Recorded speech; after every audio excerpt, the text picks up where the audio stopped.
Ito na ang mga malalaking balitang Central Luzon ngayong araw. Pampanga health officials nangangamba sa paglahok ng mga medical workers sa kilos protesta para sa sapat na benepisyo. General Community Quarantine sa Tarlac, extended hanggang September 7. Pakikibahagi ng kabataan sa eleksyon, mahalaga para makamit ang mabuting pagbabago ayon sa isang youth leader. At Commission on Human Rights Central Luzon nagpaalala sa publiko na protektahan at igalang ang karapatang pantao kahit pa may pandemya. Narito na ang mga malalaking balitang Central Luzon ngayong araw. Pampanga, may pabegi Pampanga, magandang gabi Central Luzon. Sa kalan po Sonia P. Soto, ako si Justin Dizon at narito na ang mga malalaking balitang tinutukan ng CLTV News ngayong araw. Tumuntong na sa lampas 2,000 ang binabatayang aktibong kaso ng COVID-19 sa probinsya po yan ng Tarlac. Dahil dito napagdesisyon na ng National IATF na palawigin hanggang September 7 ang umiiral na General Community Quarantine sa naturang lalawigan. Samantala, ramdam naman daw ng mga maliliit na negosyante ang epekto ng mahigpit na quarantine protocol sa kanilang hanap buhay. Kumustahin ho natin sila sa report ni Rainiel Pawid. May pabegi Pampanga, magandang gabi Central Luzon. Sa Dizon at narito na ang mga malalaking balitang tinutukan ng CLTV News. Nang magsimula ang COVID-19 pandemic, Marso noong nakaraang taon, 2 sa 7 probinsya ng Central Luzon ang nakapagpanatili ng mababang bilang ng tinatamaan ng virus. Ito ang Aurora at ang lalawigan ng Zambales. Subalit nitong mga nangakaraang buwan kasabay ng pagkadiskubre sa iba't ibang COVID variants, unti-unti na rin tumaas ang kaso sa Zambales. Nitong August 29, 89 na kaso ng COVID ang naitala sa loob lamang ng isang araw. Kaya naman ang aktibong kaso sa Zambales umakyat na sa 900 at 40. Record high kung ituring ito ng Provincial IATF. Ayon kay Governor Hermogenes Ebdane Jr., ang pagsasagawa ng RT-PCR at antigen testing sa mga residente ng probinsya ay maaari pa umanong makapagpataas ng COVID cases sa lugar. Ngunit mas mabuti na umano na matukoy ang mga carrier ng virus bago pa ito kumalat sa buong komunidad. Sa mga outsider papasok ng Zambales, pangunahing requirement din ang RT-PCR at antigen test result. Di bali na marami tayong report na infected. Ang importante, malaman natin kung sino yung bawat isa na infected. Nananawagan na rin ang Provincial IATF sa mga residente na maging disiplinado sa paglabas. Planuhin umanong mabuti ang lakad at minsanang gawin ang mga dapat asikasuhin. Kaya iwasan po natin yung kalat-kalat. Inatasan na rin ng mga munisipalidad na magtayo ng talipapa sa barangay upang malimitahan ang kumpulan ng tao sa mga pamilihang bayan. May mga barangay checkpoint na rin upang mag-monitor sa mga papasok na hindi residente ng lokalidad. Nitong huling linggo ng Agosto ay nadetect ang unang Delta variant case sa lalawigan. Ang tinamaan ng virus, isang 2 taong gulang na batang babae. Pinaniniwala ang nahawa ang sanggol sa kanyang health worker na nanay na unang nagpositibo sa COVID. Rainiel Pawid, CLTV News. Mga kabalan, mga kariyon, ang inyo pong napanood ay balita ukol sa COVID-19 cases sa lalawigan ng Zambales. Sa puntong ito, balikan naman ho natin itong detalye ng balita sa Tarlac kung saan pinalawig nga hanggang September 7 ang kanilang General Community Quarantine. Na rin upang mag-monitor sa mga papasok na hindi residente ng lokalidad. Nitong huling linggo ng Agosto ay nadetect ang unang Delta variant case sa lalawigan. Ang tinamaan ng virus, isang 2 taong gulang na batang babae. Pinaniniwala ang nahawa ang sanggol sa kanyang health worker na nanay na unang nagpositibo sa COVID. Rainiel Pawid, CLTV News.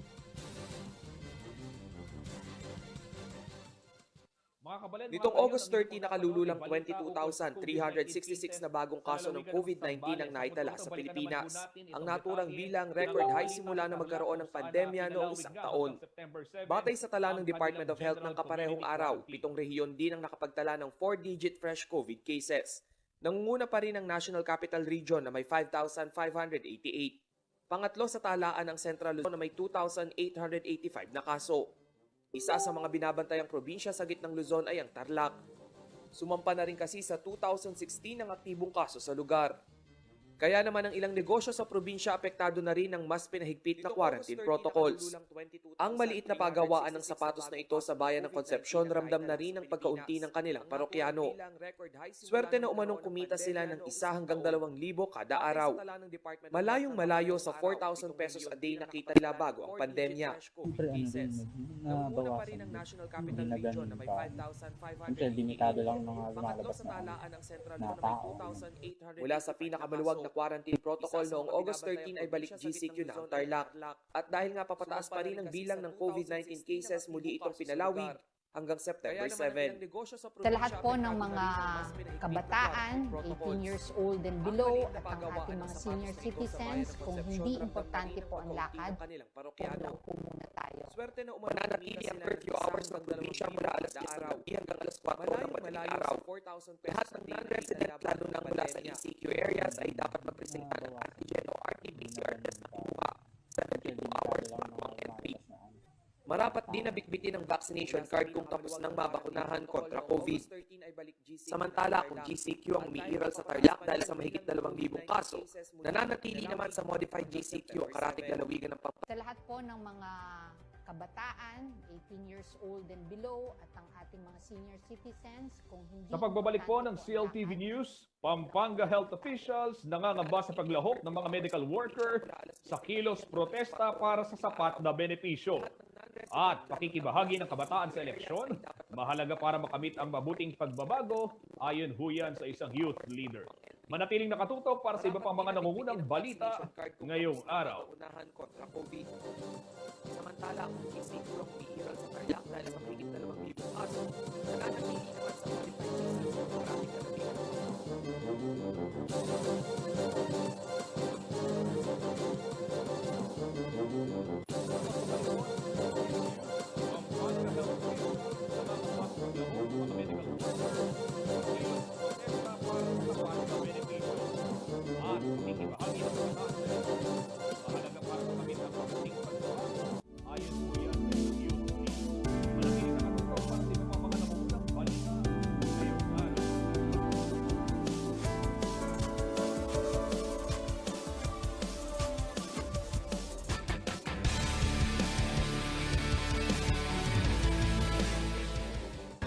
Ang wasto at regular na paghuhugas ng kamay ay ang pinakamabisang paraan para makaiwas sa COVID-19.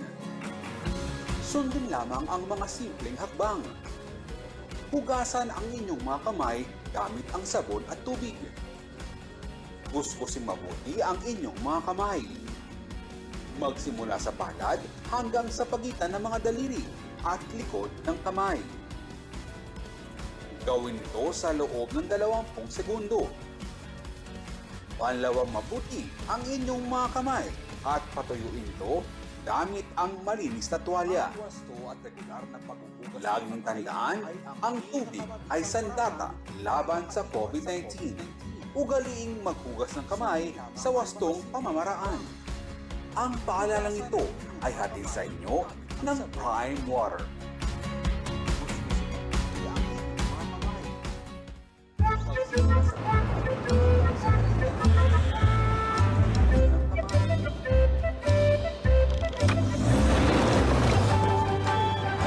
Introducing the Ford Everest with 2-liter bi-turbo diesel engine and 10-speed automatic transmission. The new Ford Everest. Extraordinary happens offline. Laban sa COVID-19. Ugaliing maghugas ng kamay sa wastong pamamaraan. Ang paalalang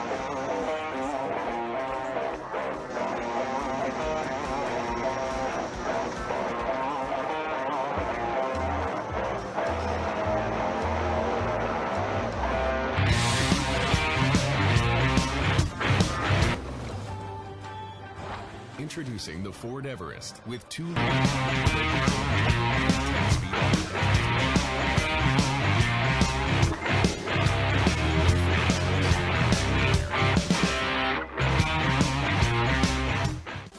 Mga Nueva Ecijano, ang programang Kalinga ni Ria Vergara at ang paborito niyong si Jay sa Double J. Nasa CLTV na ang tinig ng ikatlong distrito ng Nueva Ecija, Ria Vergara at ang ama ng pagbabago at progreso sa lungsod ng Cabanatuan, Jay Vergara, ang mag-uulat tungkol sa mga napapanahong kaganapan at mga proyektong nakalaan para sa taong bayan. Sabado, alas 7 ng gabi, subaybayan si Ria Vergara at Jay Vergara dito lang sa CLTV. Mga Nueva Ecijano, ang programang Kalinga ni Ria Alam niyo ho, Vergara bilang at bahagi ang ng isang paborito niyong democratic si Jay lipunan, sa isa ang Double J. pagboto sa Nasa marami pang bagay CLTV na sa pag-assert ang tinig ng ating ng ikatlong karapatan distrito ng at Nueva doon sa Ecija, Ria paghingi ng Vergara ating at ang ama pangangailangan ng pagbabago at syempre, progreso mga sa lungsod mamamayan, ng mga Cabanatuan, localized Jay citizens Vergara at ang taxpayers, ano? mag-uulat Yung tungkol mga sa iboboto mga natin sa napapanahong darating na halalan, kaganapan at mahalaga mga proyektong na bigyan po nakalaan natin para sila sa ng taong ika nga bayan. Sabado, alas 7 kasunduan, ng ano? gabi, Dahil yung subaybayan boto si na yan, Ria isang Vergara covenant yan, at Jay na Vergara bibigay dito ko ang lang sa iyong boto sa'yo, CLTV. tutuparin mo naman yung mga pangako mo at dapat po bantayan po natin yung kanilang mga pangako upang sa gayon ay hindi na maulit pa yung ating mga naging karanasan, mga napapakong pangako, ika nga, no? At sa talagang malutas itong mga problema ng ating lipunan. May panahon pa po para tayo ay magparehistro, lalo na dun sa mga first-time voters na hindi pa rehistrado o kaya naman yung mga inactive voters. Ano? May panahon pa para makapagparehistro sa tanggapan ng COMELEC. No? Bagamat may pandemya, isipin po natin na may mga pamamaraan naman upang maging ligtas itong voting process na to. At napakahalaga po na maihabol natin yung ating pangalan sa listahan ng mga karapat-dapat na taong pwedeng magbigay ng boto sa mga karapat-dapat na kandidato sa darating na halalan. Dahil ito po ay nangyayari lamang minsan sa 3 taon o minsan sa 6 na taon. Ano? Kaya napaka-importante na kayo ay makibahagi dito. Liban sa ito po ay karapatan, ito rin po ay ating tungkulin bilang mamamayan. Rehistrado na ako para bumoto. Ikaw.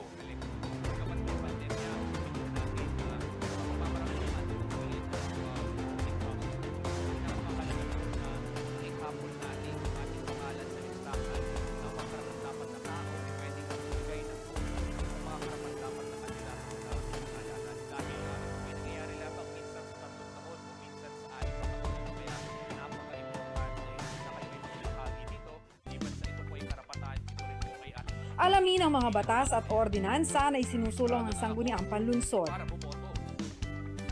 Tunghayan ang pagharap ng mga Fernandino sa hamon ng pandemya. Sama-sama nating damhin ang serbisyong hatid ng Sangguniang Panlunsod ng San Fernando, Pampanga sa pangunguna ni Vice Mayor Jimmy Lazatin sa programang Lugod Fernandino. Tuwing Lunes, alas 7:30 ng gabi. Dito lamang sa CLTV.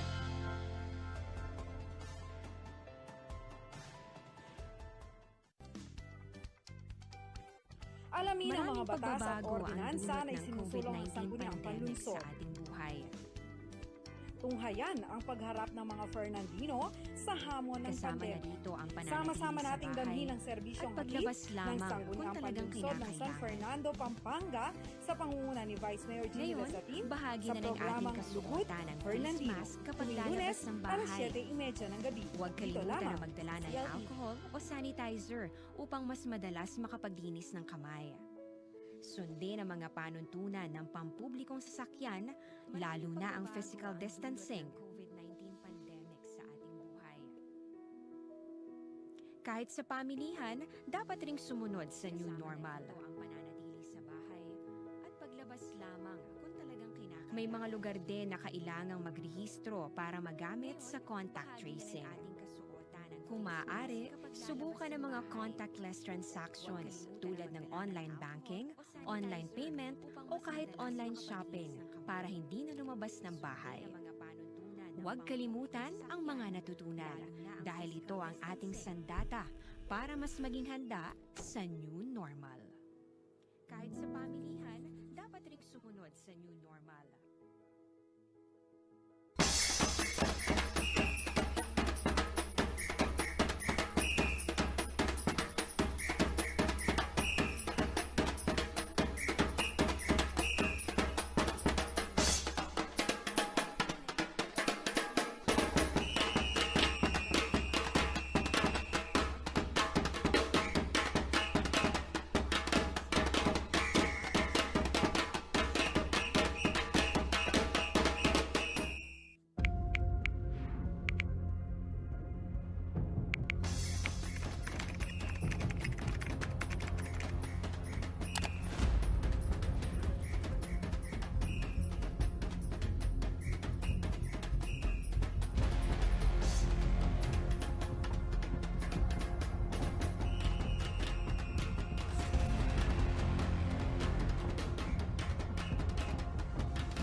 sapagkat ang pamamahayag ay paglalahad ng katotohanan at pagwawasto ng kasinungalingan. Kasama sa aming layunin ang paghubog sa opinyon, paniniwala at desisyon ng iba't ibang sektor sa lokal na komunidad sa pamamagitan ng malaya at matinong talakayan.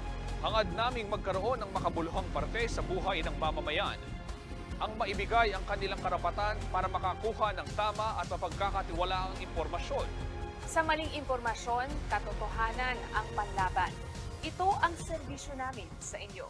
CLTV at mamamayan ng Central Luzon. Magkapanalig. Magkaakibat. Magkasangga sa panibagong hamon. Kahit saan, kahit kailan. Kami ay narito. Madaling lapitan. Sa pamamagitan ng malaya at matinong talakayan. Hangad naming magkaroon ng makabuluhang parte sa buhay ng mamamayan. Ang maibigay ang kanilang karapatan para makakuha ng tama at mapagkakatiwalaang impormasyon. Sa maling impormasyon, katotohanan ang panlaban. Ito ang serbisyo namin sa inyo. CLTV at mamamayan ng Central Luzon. Magkapanalig. Magkaakibat. Magkasangga sa panibagong hamon. Kahit saan, kahit kailan. Kami ay narito. Madaling lapitan.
Nagbabalik po ang CLTV News at sa detalye ng mga balita.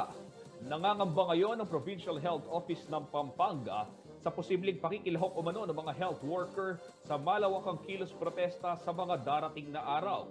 Ito ay matapos bigyang taning ng Alliance of Health Workers ang Department of Health hanggang ngayong araw, August 31, 2021 para bigyan o ibigay ang mga benepisyong nararapat umano para sa mga medical frontliners. Maging ang ilang pinuno ng mga pagamutan dito sa ating lalawigan na babahala dahil kung magkataon umano, tiyak magkakaroon daw ito ng epekto sa kanilang serbisyo. May eksklusibong report si Paulo G. Santos. Office ng Pampanga sa posibleng pakikilahok umano ng mga health workers sa malawakang kilos protesta sa mga darating na araw.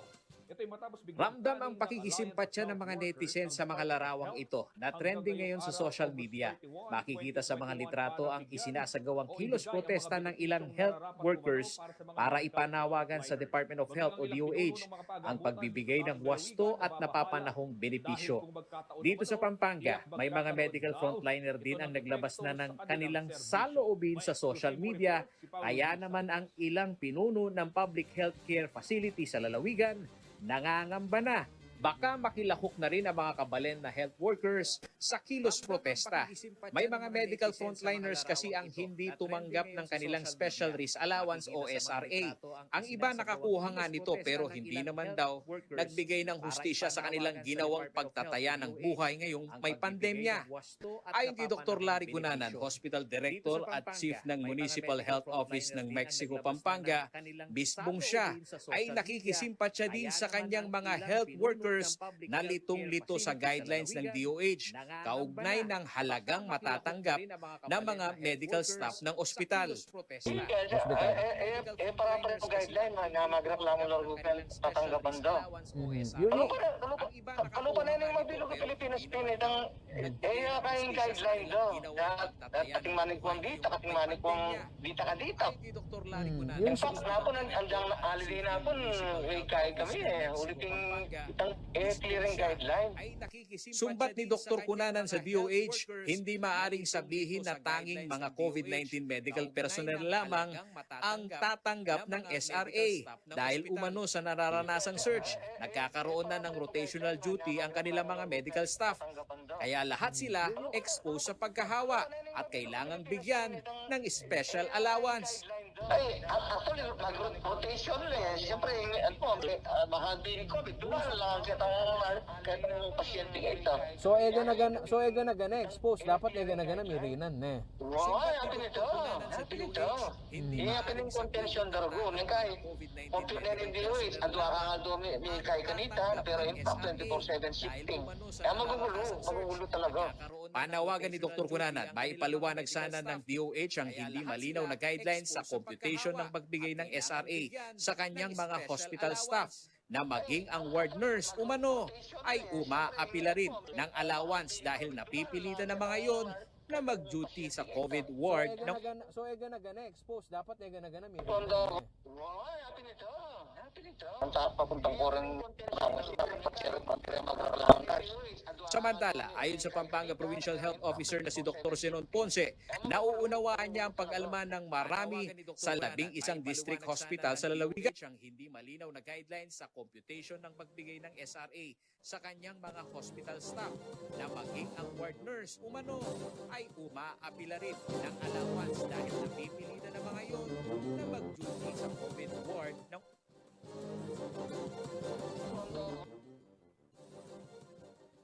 papuntang ko rin Samantala, ayon sa Pampanga Provincial Health Officer na si Dr. Zenon Ponce, nauunawaan niya ang pag-alma ng marami. Babalikan ho natin mamaya ang kabuong detalye ng balitang yan. Samantala, mahalaga umano, ginagampanan ng tungkulin ng mga kabataan para makapaghatid ng mabuting pagbabago dito sa ating bayan. Ito ang paniwala ng isang youth organization na kabilang din sa mga humihikayat kay Vice President Leni Robredo na tumakbong Pangulo sa eleksyon 2022.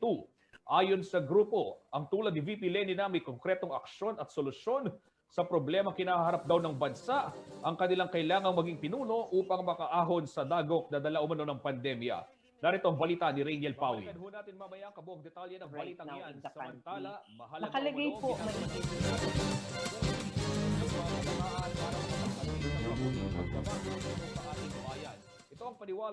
Bukod sa ilang religious at business sector na dumalo at nakibahagi sa launching ng Pampanga for Leni 2022 movement sa City of San Fernando, nakiisa rin ang grupo ng kabataan upang hikayatin si Vice President Leni Robredo na tumakbo bilang Pangulo sa susunod na halalan. Ayon sa youth leader na si Kiel Kiwa, 4 na buwan na simula na makilahok ang nasa 100 miyembro ng mga kabataang kabalen sa Pampanga for Leni 2022 movement. Hangad nila na maging inspirasyon sa mga kapwa kabataan na maipakita ang halaga ng isang boto. Yung mga teachers, yung mga students, yung mga young professionals, lahat po tayo yung magmamana ng ng mga iboboto natin ngayong darating na halalan. Kung ano man yung mga polisiya na isusulong nila, tayo yung maapektuhan nun. Dagdag pa niya, isang hakbang umano patungo sa mas maunlad na Pilipinas ang pagiging mausisa ng mga botanteng kabataan sa kung anong klaseng lider ang mailuluklok sa 2022. 10 to 20 years from now, kapag tayo na yung matatanda, no, sana masabi natin sa susunod na henerasyon na noong panahon namin, noong kami yung kabataan, bumoto kami, nagparehistro kami, binoto namin yung mga tamang pinuno at hindi namin hinayaan na magtagal yung kasinungalingan sa bayan na to.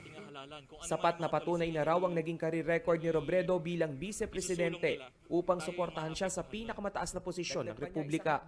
Sa 2021 budget ng gobyerno, pinakamaliit na bahagi ang napunta sa Office of the Vice President na umabot lamang sa 679 million pesos. Pero hindi umano ito naging balakid upang makatulong ang naturang tanggapan lalo na ngayong COVID-19 pandemic. Sa katunayan, noong Marso ay inilunsad pa ng OVP ang libreng antigen testing sa mga high-risk area ng bansa. Kaliwat kanan din umano ang relief at medical mission ng tanggapan. So compared sa lahat ng henerasyon na nasa movement na ito, yung youth yung may maraming energy. Sana mabigay natin para sa movement na ito at makapagtindig tayong lahat. Para sa mga nais na makiisa sa Pampanga for Lenny 2022 movement, inilunsad ng samahan ng kanilang official Facebook page. Dahil nga sa iba't ibang restriksyong dala ng pandemya, gagawing online ang karamihan sa mga aktibidad gaya ng Voters Literacy Seminar. Samantala sa latest count ng COMELEC, umabot na sa 60,117,780 ang rehistradong Pilipino para sa May 9, 2022 elections. 4 na milyon sa bilang ay mga bagong botante. Sa September 30 ang itinakdang deadline ng voters registration sa bansa. Rainiel Pawid, CLTV News. Para sa mga nais na makiisa sa Pampanga for Lenny 2022 movement. Mga kabalin, sa punto ito, balikan ho natin itong detalye ng balita kaugnay ng pangangamba ng mga opisyal ng Health Office ng Pampanga kaugnay dun sa paglahok o posibleng paglahok ng mga medical workers sa kilos protesta bilang panawagan dun sa mga sapat na benepisyo mula sa Department of Health. Para sa May 9, 2022 elections.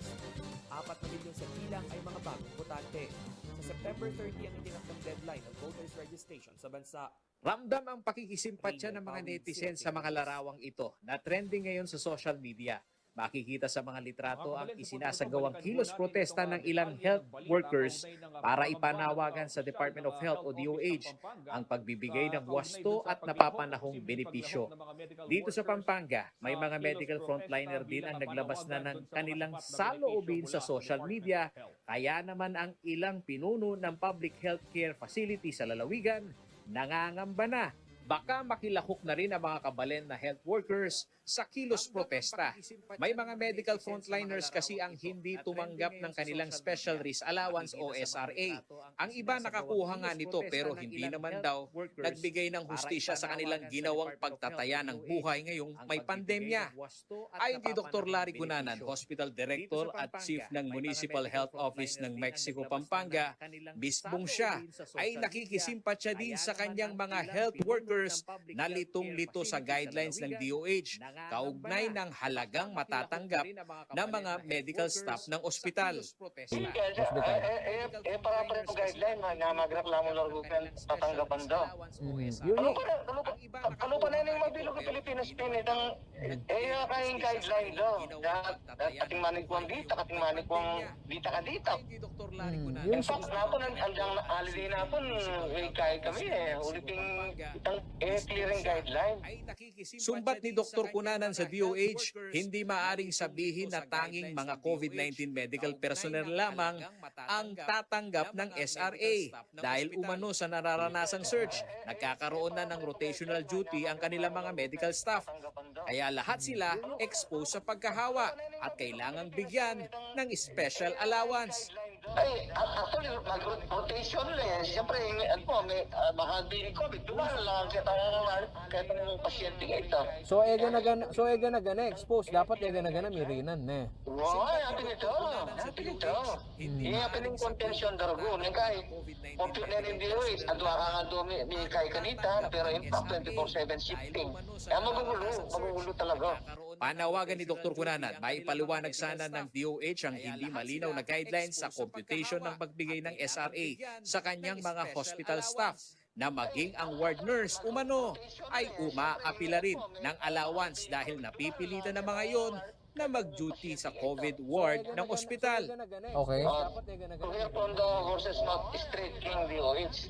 Munta papuntang ko rin panahon staff patsira magreklamo nurse. Samantala, ayon sa Pampanga Provincial Health Officer na si Dr. Zenon Ponce, nauunawaan niya ang pag-alman ng marami sa 11 district hospital sa lalawigan, kaugnay ng pagtatangi ng DOH sa mga pagkakalooban ng allowance. So, siyempre, yung DOH, dapat talagang direct magtangis COVID. Anti mo can delivery room o tangkay, siyempre, nang kagagamaan na COVID. O, mag-deambre, dapat natin mo can try sa emergency yung pocket ang COVID ward. O, siyempre, nang balusan yung COVID. Alas na may kasensenteng symptoms sa kanya patest. O, reta, ilam yung rin ang deta, tumorang karengat ng kayong opisina.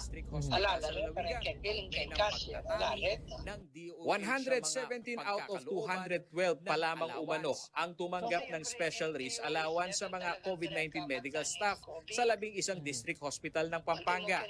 Samantala, nauna nang nagbigay ng pahayag ang DOH na mismong sila ay umaapila sa Kongreso kaugnay ng batas na naibalangkas para sa mga benepisyaryo ng special risk allowance. Much as we want to give everybody, we are limited by the existing laws and policies that we have right now in the country. Nakalagay po maigi doon sa ating batas na directly catering to COVID-19 patients ang atin pong binibigyan, and we follow that. Paolo G. Santos, CLTV News. Samantala, nauna nang nagbigay ng pahayag ang Abangan DOH sa aming na pagbabalik. ay Commission on umaapila Human Rights sa Region Kongreso 3 iimbestigahan ang di umunoy pangahalay ng isang pulis at checkpoint marshal sa isang quarantine violator sa Mariveles, Bataan. Manatiling makatutok at magbabalik ang CLTV News. And policies that we have right now in the country. Nakalagay po maigi doon sa ating batas na directly catering to COVID-19 patients ang ating pong binibigyan, and we follow that. Paolo G. Santos, CLTV News.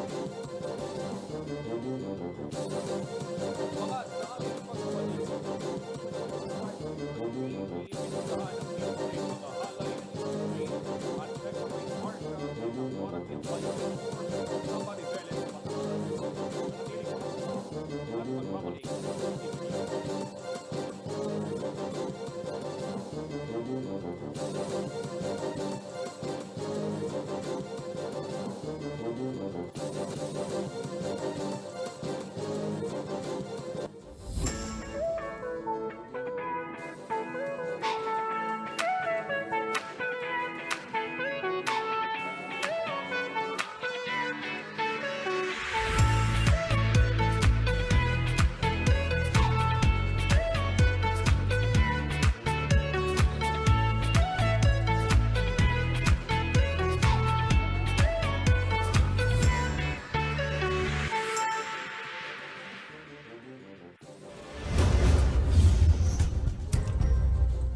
Ako po ang inyong lingkod, si Manong Willie Dar, mula sa Kagawaran ng Agrikultura. Akin po kayong inaanyayahan na tumutok sa Agri-Balita, Central Luzon, dito sa CLTV 36 upang maging updated sa mga balitang magsasaka at mangingisda. Tuwing Lunes naman, sa ganap na alas 10 ng umaga hanggat alas 12 ng tanghali ay mapapakinggan ang ani at kita sa agrikultura sa RW 95.1 FM kung saan ay ating binabahagi ang mga bagong kaalaman sa agrikultura. Patuloy na makilahok sa mga programa ng Kagawaran ng Agrikultura upang ating makamit ang masaganang ani at mataas na kita para sa lahat. Maraming salamat po. Ay mapapakinggan ang ani at kita sa agrikultura sa RW 95.1 FM kung saan ay ating binabahagi ang mga bagong kaalaman sa agrikultura. Patuloy na makilahok sa mga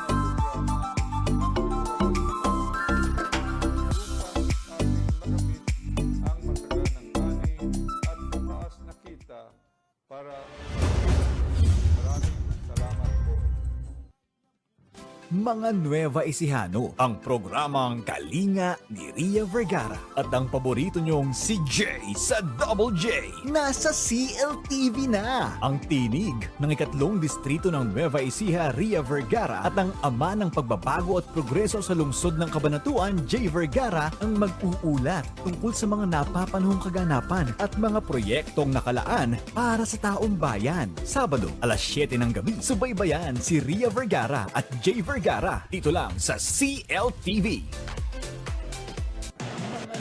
Take full advantage of the power of TV and digital media when you advertise with CLTV. Through CLTV, you can now have your very own TV commercial for your business at a reasonable cost. And not only is your business authenticated by a reliable and trusted TV station, you can also reach our captive audience through CLTV's various digital media platforms at the same time. Contact us to avail of these exciting advertising opportunities.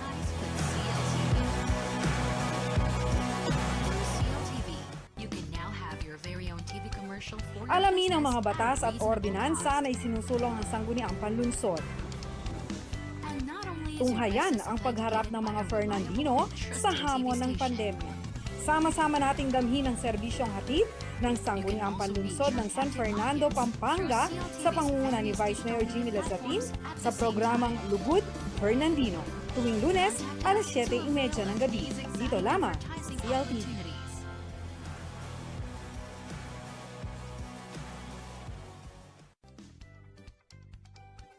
Alamin ang mga batas at ordinansa na isinusulong ng Sangguniang Panlunsod. Tunghayan ang pagharap ng mga Fernandino sa hamon ng pandemya. Sama-sama nating damhin ang serbisyong hatid ng Sangguniang Panlunsod ng San Fernando, Pampanga sa pangunguna ni Vice Mayor Jimmy Lazatin sa programang Lugod Fernandino tuwing Lunes alas 7:30 ng gabi. Dito lamang sa CLTV.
coordinated with the family, kinausap natin yung biktima, tsaka request na rin tayo kasi sa kasong ito, mabilis ang action ng ating Chief PNP.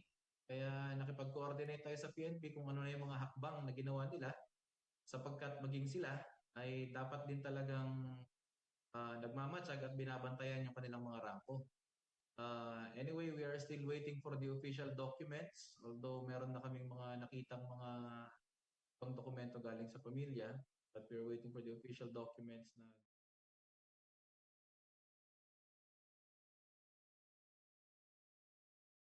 issue, ika nga, o ganyang insidente. Bagamat hindi ganito, hindi specific incident doon sa pangahalay, pero may mga na-monitor na ba yung inyong tanggapan na mga human rights violations na ginawa nitong mga nagbabantay sa mga checkpoints simula nung maipatupad nga itong lockdown noong March 2020, at ano ho yung naging takbo nitong mga kasong to? Bagamat kahit hindi natin detalyihin masyado, ano ho yung naging response ng inyong tanggapan, attorney? meron din pong mga ganit similar na incident last year. Actually, last year, hindi ko may bibigay ang detalye kasi di ho tinuloy file sa hindi natin ayaw naman nating pangunahan. Subalit hindi ito yung unang aligasyon ng sexual abuse na ginagawa during pandemic. Yung nabanggit kong kaso ay similar din, very similar. Ano rin siya, quarantine violator din. Actually last year. Subalit ang maganda rito ngayon sa kaso natin sa Bataan ay willing yung ating biktima at so makakakuha tayo ng mga salaysay, mga evidence para matulungan nating malinisan ng ating kapulisan. At we appreciate naman yung effort ngayon ng PNP. Mabilis sila. No? Dapat ganito talaga. Ganito talaga ang pulisiya ng PNP sa mga nasa ranggo nila na lumalabag sa karapatang pantao. Wala, Justin, no? Nakapokus tayo sa isang biktima sa Bataan. Pero sa aming pagsisiyasat, may posibilidad. More than one, aring may isa pang biktima na involved dito sa kasong ito. Subalit, di pa natin maring usapan hanggat hindi sila pilig ilabas kanilang mga dinanas. So, paglilinaw lang, attorney, thank you for bringing that up. Ito yung isang sumulpot pa na di umano'y naging biktima rin itong same person, itong suspect na to, si Patrolman, ano nga bang pangalan ni Patrolman? Ito si Elmer Tuason, yung Tuason po. Tuason, at si Ginoong Armando Di Maculangan, yung checkpoint marshal, Ito yung actually, Justin, sa aming preliminary investigation, on the same incident, it happened on the same incident. But of course, that's the purpose of the investigation, to scrutinize and make sure that we filter out everything but the truth before we make further recommendations. In the meantime, kailangan nating tutukan yung biktima. Kasi sa hangad nating magkaroon ng accountability itong ating mga law enforcer na nagkulang, huwag natin kakaligtaan kung sino talaga ang pinapakan dito. Hindi lang ang karangalan, kundi ang pagkatao. Kaya dapat mag-focus din tayo sa pangangailangan biktima. And we are coordinating with them. Ano ang pwede, sino pang agency ang pwedeng makatulong sa atin para makamit nila ang lubos na hustisya. Attorney, maliban ho sa mga sexual abuses o harassment na monitor ninyo, ano ho yung mga ibang karaniwang nagiging human rights violations pa ho ng mga taong nagmamando dyan sa mga checkpoints mula nang ipatupad itong ating mga lockdown at mga community quarantine protocols po? Focus din tayo sa pangangailangan. Kung sa mga tipo ng kaso po ang pinag-uusapan natin, meron tayong mga kaso, yung mga binibigyan ng mga punishment ng ating mga law enforcer. Hindi ho kasi trabaho ng law enforcer ang magbigay ng punishment. Kita niyo siguro nung last year, yung mga pinagpo-push up, kung ano-anong pinaggagawa. Meron din tayong nasayaw ng mga LGBT sa Pampanga rin. No? Quarantine violator din ang dahilan. Nagiging huwes na lahat ng mga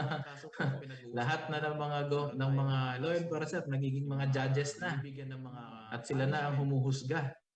Anyway, in fact, ang stand nga natin ay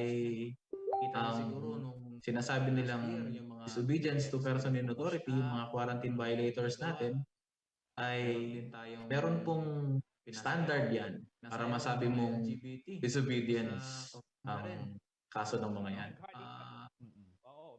Pwede naman, kung hindi naman talaga nag-resist na lahat, dapat pinagpupay ang mga yan. So, sige lang po. Matanong ko lang, dahil na-discuss mo na rin, ito, importante ho ito, para sa ating mga kababayan, kung ang isang kababayan natin ay mahuli, masita, ika nga sa paglabag sa quarantine protocol, halimbawa na lamang, hindi pagsunod sa social o physical distancing at hindi pagsusuot ng face mask sa pampublikong lugar, at binigyan siya right there and then ng parusa. Sinabi, tinawag siya ng isang miyembro ng ating kapulisan at dinala dito sa may isang covered court o kaya sa may likod ng barangay hall sa parking lot at sinabing mag-push up ka ng 20 times para magtanda ka at hindi ka na makalimot magsuot ng face mask. Ito ho ba ay ano ho yung sinasabi ng batas dito? Ito ho ba ay pwedeng gawin ng ating mga kapulisan, attorney? Ay, hindi po pwedeng gawin yan. Wala hong batas na nagpapahintulot na magpataw ng parusa ang mga police natin o mga tao na mga official natin sa barangay. Sa korte po ang magpapataw ng penalty. Yung mga kakasuhan mo yan ng violation of an ordinance, lilitisin mo na yan. Lilitisin mo na yan para mabigyan ng tamang pagkakataon. Yung due process natin. Ayan, napakalinaw ho mga kabalid, mga kariyon. Sinabi ho ni Attorney Valmonte na hindi pwedeng basta-basta gawin ng kahit sino mga apprehending officer yung magbibigay ng parusa kung nahuli kayo sa publiko na hindi naka-face mask at sinabi sa inyo para kayo makauwi na mag-push up na lang kayo o gumawa kayo ng isang drill na ginagawa ng mga ibang miyembro ng kapulisan tuwing sila ay may exercise, hindi po pwede yan. Attorney, paano ho ang pwedeng gawin ng ating mga kababayan kung sakaling maranasan ho nila yung ganitong sitwasyon at gusto nilang lumapit sa inyong tanggapan para siyempre natatakot ho sila, mga alagad ng batas ito, paano ho sila matutulungan, attorney?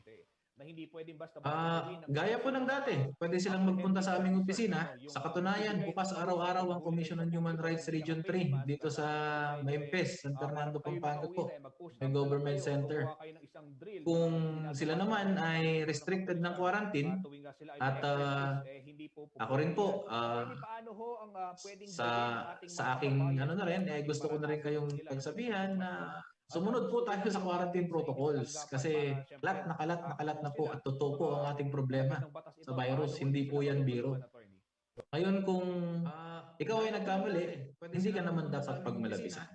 Kaya kung kayo po ay nakatikim ng pagmamalabis ng sino man, hindi lang ng mga law enforcer natin, pwede po kayong dumulog sa komisyon sa aming opisina mismo.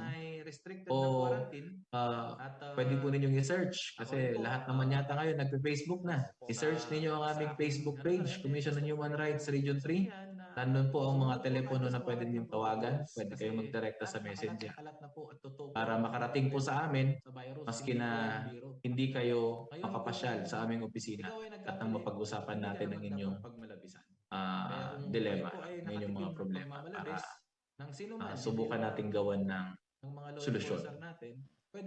Maraming salamat po, Attorney Leo Ray Valmonte, ang Regional Director po ng Commission on Human Rights Region 3. Sir, mag-iingat po kayo lagi at aasahan mo namin ang inyong kaligtasan sa anumang panahon. Dasal mo namin ang inyong kaligtasan. Thank you very much po, sir. Thank you, Justin. Maraming salamat po.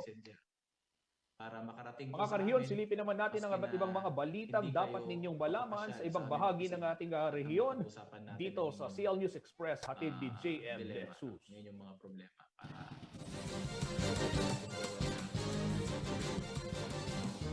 Maraming salamat po, Atty. Leo Ray Valbote, ang Regional Director po ng Mas Provincial mapapadali Human na Rights umuno ang Region pagpoproseso 3. ng mga business Sir, mag-ingat documents po ng kayo mga lagi at residente ng San aasahan Miguel, po namin Bulacan ang inyong dahil sa kalikasan pagbubukas sa ng mga negosyo panahon, center. Dasal po Matatagpuan namin ang ang business kalikasan. one-stop Thank you shop very sa much, makasaysayang gusali ng pamahalang Justin. bayan. Maraming salamat. Bago magbukas ng naturang tanggapan, bumabiyahe pa ng hanggang 2 oras sa mga negosyante para mag-apply ng business name sa Department of Trade and Industry sa Malolos.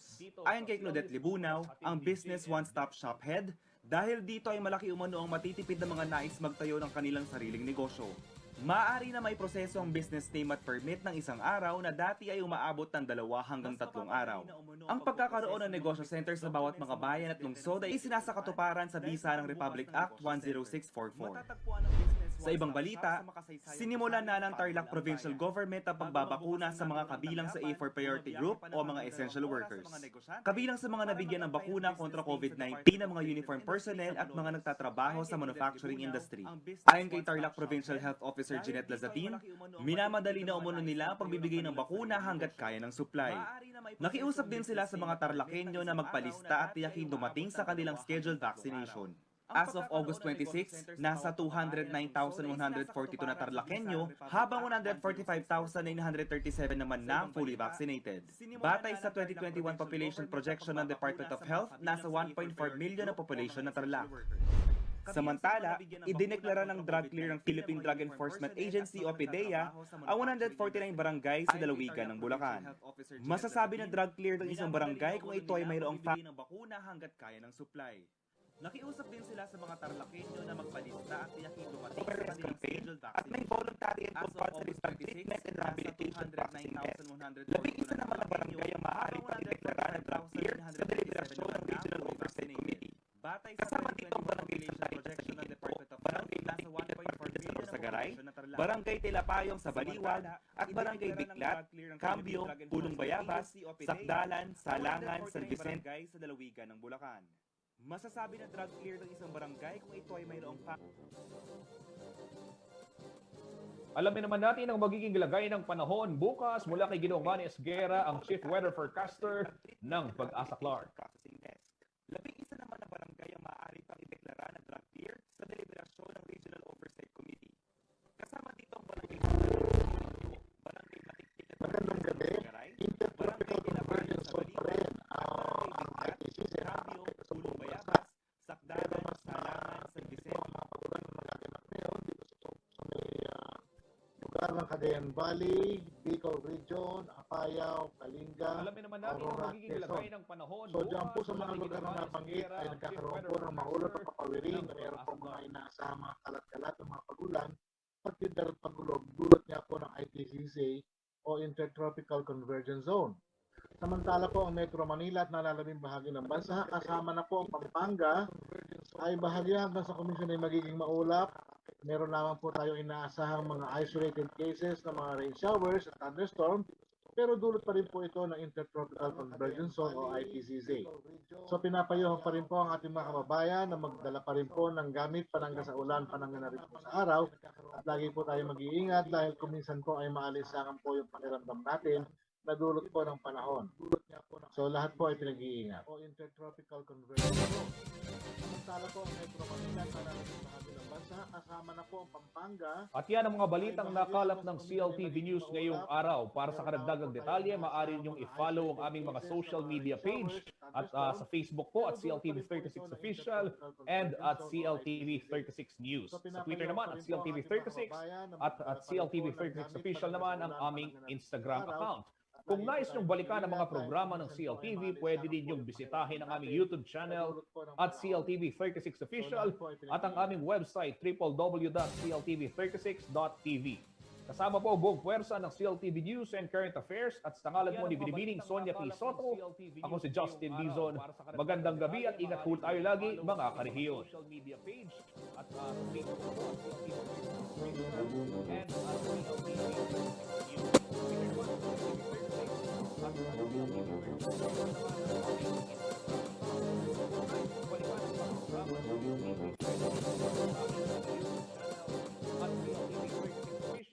at ang aming website www.cltv36.tv. Kasama po buong puwersa ng CLTV News and Current Affairs at sa ngalan po ni Binibining Sonia P. Soto, Ako si Justin Dizon. Magandang gabi at ingat ho tayo lagi mga karehiyon.